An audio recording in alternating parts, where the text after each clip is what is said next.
Ha ha ha, you have set off my trap card. You must now answer these categories 8. And if you answer these too late, I shall turn you into race bait. Challenge accepted. I'm gonna keep it 100 though. Don't hype IOTBA and Red Glove up like that. I still gotta get work with Red Glove. That nigga.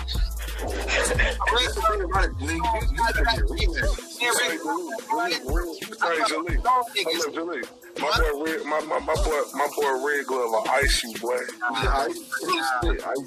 He'll ice you, boy. Say you look, Jalik, you can't fuck with Red Glove on his worst day. How about that?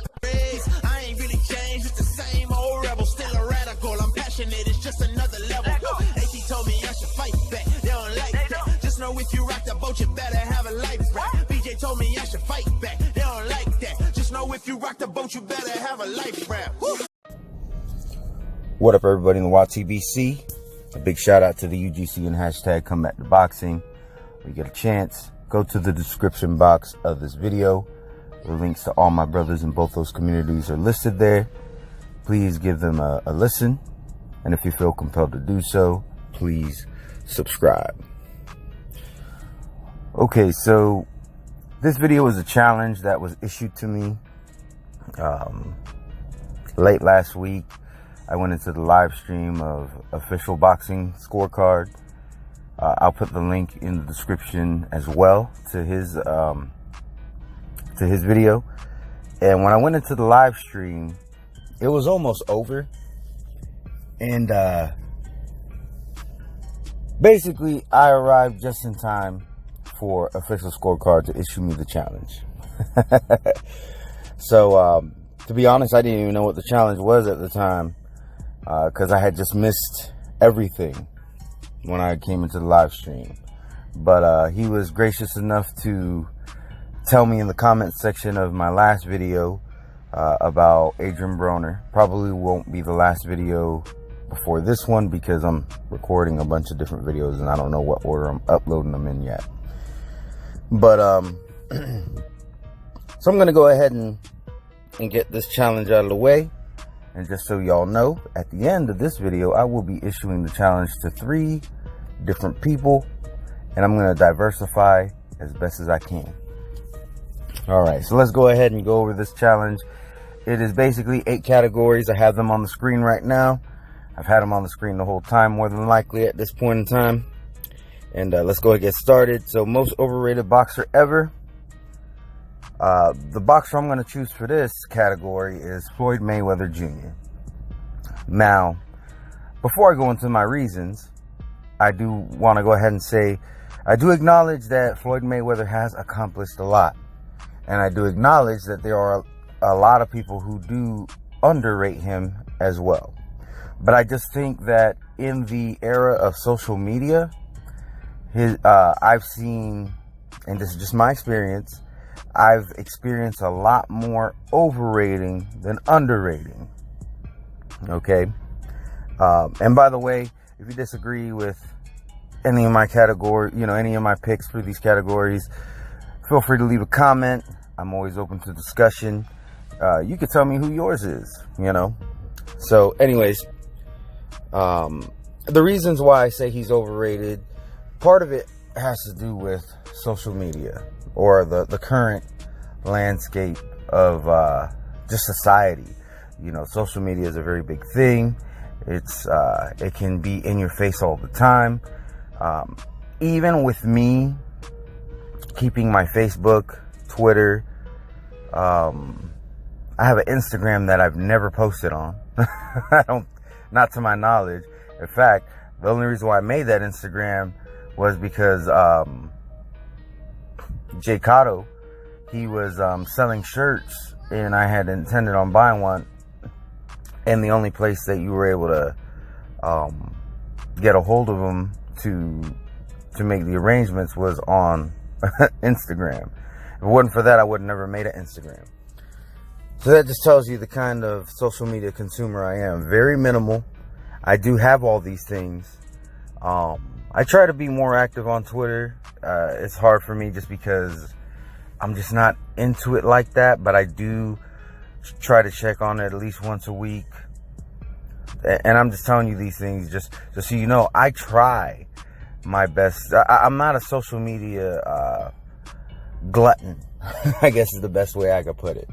You know, it took me forever to make a Twitter, and then I made one, and I rarely go, you know, I go on it more than Facebook, I'll tell you that much. Facebook, I'm almost never on there. Sometimes, I think there's been times where I've checked it maybe twice a year, and I'm not even exaggerating. But anyways, even with my very minimal consumption of social media, I have witnessed such outlandish, overrating type statements. And when I say overrating type statements, I'm not talking about when people give their opinion that, you know, like when people say that he's the greatest defensive fighter ever. I don't necessarily agree with that, but I can see why someone would think that. You know, though I don't think that's an outlandish statement. But when I see statements like Floyd Mayweather is the modern day Jack Johnson, or Floyd Mayweather is better than Muhammad Ali, or that he's better than Mike Tyson. You know, when I hear statements like that, I think those are severely overrated statements. You know, statements that are overrating the guy. You know, especially the Jack Johnson one. Because Jack Johnson had to go to a whole nother country to get his title shot. And it had nothing to do with A-side. It had nothing to do with a lot of the stuff that we see today. It had everything to do with just the fact that he was a black man. He was not going to get a shot at the heavyweight title here in the United States. That's just the way that it was in that time.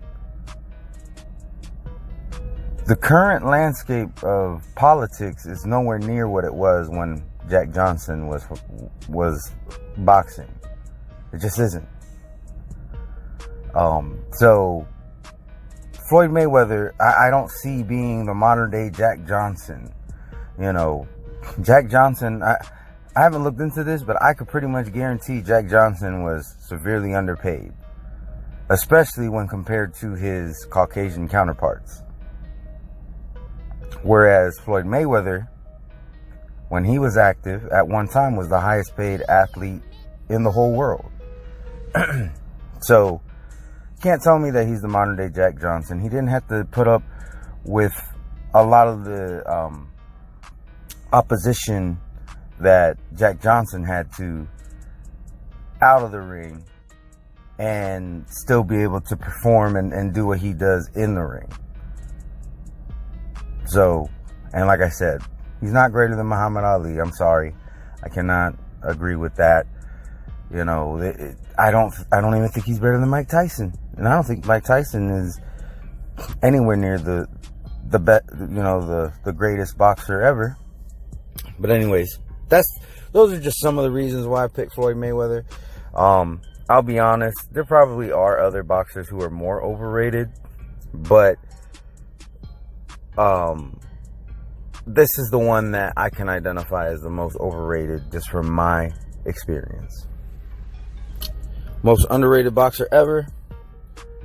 For this one, I'm going to have to go with Sam Langford. Sam Langford is a boxer from way back. And the reason why I say he's the most underrated is just because a lot of the modern boxing fans are, and I know that this is the most underrated ever, but I can only talk from my experience with boxing fans, which are current boxing fans. And I just feel that a lot of the current boxing fans just are lazy. And what I mean by that is they're not willing to look into the history. And I don't claim to be a historian. Not at all. But when you look into Sam Langford's accomplishments, how many divisions he was in, you know, he was a lot of times he was at a size disadvantage, never at a reach disadvantage, because Sam Langford had some really long arms. But as far as like size, other than his reach, he was a lot of times at a disadvantage. And for him to accomplish as much as he did and to get little to no recognition, I just think he's the most underrated boxer. Now, I'm sure, I know that there's other candidates, you know, like Willie Pep. Who else? Who else could possibly, you know, I know Duran gets knocked down a couple notches because of his no mas a lot of times. I think that, yeah, you should take that into account, but at the same time, I think some people just completely want to write off his whole career because of that moment where he gave up. You know, so I know that there's other boxers throughout boxing history who are definitely candidates for this category, but that is the one that I'm choosing, is Sam Langford. Current favorite fighter, I have to go with Terrence Bud Crawford.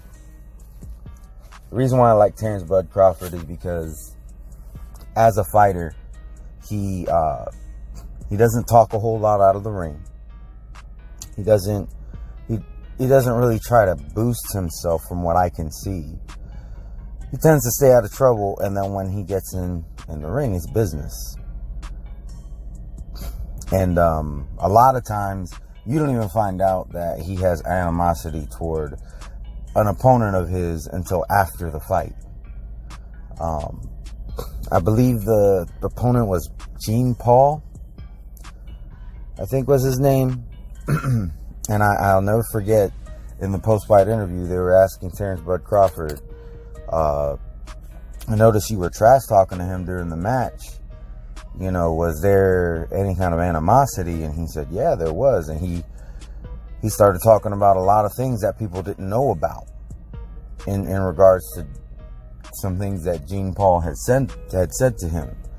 But instead of doing what a lot of these other guys do, which is make a big deal out of it, make a big spectacle out of it, and you know, try to talk himself up, he kept his mouth shut, he got in the ring, and he whooped his ass. And I like that. I mean, don't get me wrong. I like fighters who can trash talk as well, but I like them for different reasons. I'll give you an example. Ricardo Mayorga is not one of my favorite fighters whatsoever. But I would be lying if I said that he wasn't a guilty pleasure of mine. And what I mean by that is I love to go back and watch his press conferences and his interviews. And he just talked so much shit. And he did it in such an entertaining way. And I have to admit, it's a guilty pleasure of mine.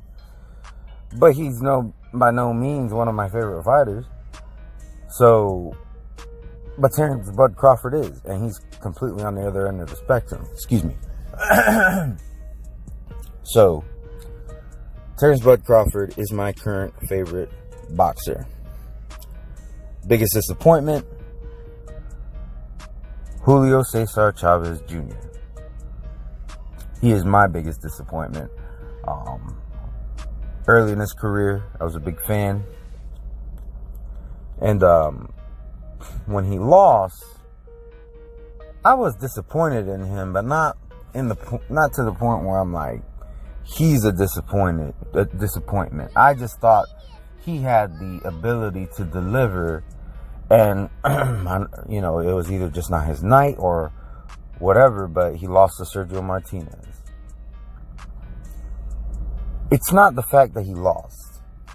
It's how he came back and how his attitude toward the sport has been, how undisciplined he's been. He does a lot of things that are very childish. When he signed with Al Heyman, like, one of the first things he did was post a picture of the check, which is a stupid thing to do, by the way, on social media. Everybody's aware of, you know, him testing positive for marijuana. Not that I'm saying that I think there's anything wrong with marijuana, but when your profession is boxing, it's probably it's probably something that you should stay away from when your profession is boxing. You know, there was a fight that he had. I can't remember the guy's name. It was some guy from Mexico that he fought. And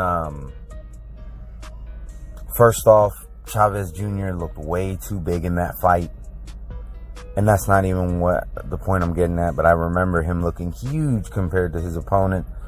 And it was the way he conducted himself in that fight. There was a point where he got fouled. And don't get me wrong, I don't expect a fighter to be happy that he got fouled. But you know, usually when you're fouled, if it appears to be unintentional, I don't remember what the foul was, by the way. But low blows, for instance. You know, there's times where guys hit low. Not necessarily, you know, in the gonads, but, you know, it's lower than what it should be. And we see it all the time where the referee has to tell them, hey, you need to keep your punches higher. It's not that they're going for a low blow. You know, they hit them on the thigh or whatever. It happens where they miscalculate. And usually the referee is just going to give a warning. And if he has to continuously give warnings, then he's going to deduct the point. Because if he's bringing it to your attention that your punches are too low, then you're supposed to, you know, make a conscious effort to make sure that your punches are above the belt. Okay. Now, of course, if there's a blatant, I'm going to punch you in the nuts kind of punch, then he should go ahead and deduct the point. Now, like I said, I don't remember what the foul was, but I'm just saying, you know, I'm just trying to put context. I think we'd all agree, depending on the severity of the foul, 9 times out of 10, the referee is usually going to give a warning. They're not just going to deduct the point. But whatever the foul was, it might have been like an accidental headbutt. I think that's actually what it was now that I think about it. Chavez Jr., he threw a fit right there in the ring. And basically, after throwing his temper tantrum, the referee deducted a point from his opponent. But I can guarantee you, if Chavez Jr. either wasn't Chavez Jr. or if he didn't do that, that referee was not going to deduct a point. Because it really wasn't precedented to do so in the context of that situation. So those are some of the reasons why I feel that he's a disappointment. I'll be honest, probably the fact of who his father is probably plays a part into me picking him as the biggest disappointment. Because his father is one of my favorite boxers of all time. But I mean, still, just the way he conducts himself and the way that he has taken a downward spiral since he lost to Sergio Martinez. You know, I would have so much more respect for him if he would have came back, showed that he could be disciplined and bounce back, like J-Rock did, or Andy Ruiz to a certain extent. So, but that's my biggest disappointment. Favorite boxer of all time? Easy. Mike Tyson. Mike Tyson's my favorite boxer of all time for a lot of reasons. One, he accomplished a lot at a very young age. But even after his fall in the sport of boxing, there's a lot to respect him for, because he was very rough around the edges when he, early in his career. That's what got him into a lot of trouble. It probably caused him to make a lot of decisions that probably weren't the right ones. Unfortunately, some of those decisions cost him so much. And I'm not just talking about money. I'm not just talking about endorsements. I'm talking about probably the one thing that is worth more than all of that because once it's gone, and that's time. And he actually lost his prime years in prison. But that being said, after he got out of prison, he was still, in fact, he was probably even rougher around the edges than he was before he went in. But somewhere down the line, he matured. Somewhere down the line, he became a very different person from who he was early in his career. And since then, he's accomplished a lot. He wrote a Broadway play, apparently. Everybody knows he was in that first Hangover movie. I think he was in the second one as well, too. I haven't seen the second one. I've only seen it once. But I want to say he was in that one as well, now that I think about it. At one point, he had his own cartoon. He might still have it. And it's not a kid's cartoon, it was on Adult Swim. I think they already ended it, but there's a possibility they still make new episodes. I don't know.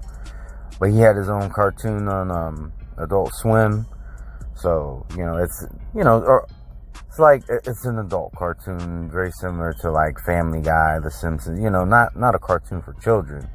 But the point is, he had his own cartoon on a major network. And currently he has a podcast. He's become a very positive individual. Really almost a complete opposite of what he was, personality-wise, early in his boxing career. And it's for the better. So that's why he's my favorite boxer of all time. Not saying he's the best, but he is my favorite. Which is a good segue into the next category. Greatest boxer of all time. I know that a lot of people see this as a cop-out, but it is my answer, and that's Muhammad Ali, due to his accomplishments in and outside of the ring. He's another one that, he had to deal with a lot of things that he probably shouldn't have had to. But despite that opposition, he still accomplished a whole lot. And he was just cut from a different cloth than what we see today. That's the God's honest truth. A lot of these guys, if they're not the A side, they won't even go to the negotiation table. Muhammad Ali, he fought almost the whole fight with his jaw broken. Pretty much the whole fight. And, he lost. But losses don't define you. And I just think that, he's just cut from a different cloth. Like a lot of these guys, like I said, they'll look for any reason to throw in the towel sometimes. Once things aren't going their way, they ain't injured or nothing, but they won't come they won't come off the stool, or they'll throw in the towel. Or they'll claim they were hitting the nuts and they were hitting their inner thigh. Stupid shit like that. And this man fought with a broken jaw, which he probably shouldn't have. But that just goes to show you that he was a true fighter. So, greatest of all time, I'm picking Muhammad Ali. Hardest puncher of all time, or hardest puncher ever is actually how it's listed here. I don't think me or anybody else is really qualified to answer this question. Because I've never taken a punch from a professional boxer. So I can't really tell you who I think is. I can tell you who I think is, but I can't. It would be a severely underqualified answer. But being that it is part of the 8 category challenge, I'm going to answer it anyways. And my answer is Ernie Shavers. I'm not going to go into reasons why, because as I stated before, not really qualified. But that's just my pick. And then best trainer of all time, I'm going to go with the late great Emanuel Stewart. In my opinion, he is the greatest trainer of all time. He's trained some of the greats. Not only that, but he had a knack for taking a fighter's weakness and being able to shield that weakness. I think Amir Khan probably, if Emmanuel Stewart was alive today and could train Amir Khan, maybe not today, maybe before Amir Khan has become broken, I think Amir Khan could have been a real problem for a lot of fighters. Because Tommy Hearns wasn't known for having the best chin. But Emmanuel Stewart was able to make him a winner. You know, like, he's considered one of the greats. Tommy Hearns, you know, he's considered a legend. And I think a lot of that can be credited to Emmanuel Stewart. And that's just one example. So, yeah, Emmanuel Stewart, God rest his soul. He's the best trainer of all time for my 8-category challenge. Now, this concludes my portion of the challenge. Now, I'm going to go ahead and issue this challenge to 3 people. And what I decided to do is I wanted to diversify who should do this challenge. Because originally I was just going to pick 3 people from the UGC. If I'm being honest. But I've decided to go ahead and pick 1 person from the UGC. And that is Unbiased or Biased Boxing Talk. 1 person from hashtag Come Back to Boxing, Hybrid 95. And a commenter. For the content creators, I would appreciate it if it's a video. If it's not, I understand, because this took me 25 minutes and still 26 minutes and still going. So I can definitely understand if you don't want to do it as a video, but if you do, greatly appreciate it. For the commenter, I don't expect you to do a video because you don't create content. Just put it in the description of this, or not description, in the comment section. My apologies. And the commenter that I'm picking is Coron Bread.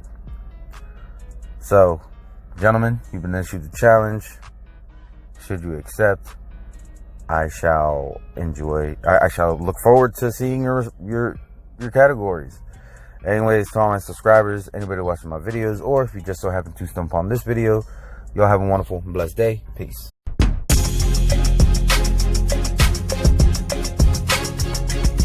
Stop playing games. Keep that same energy.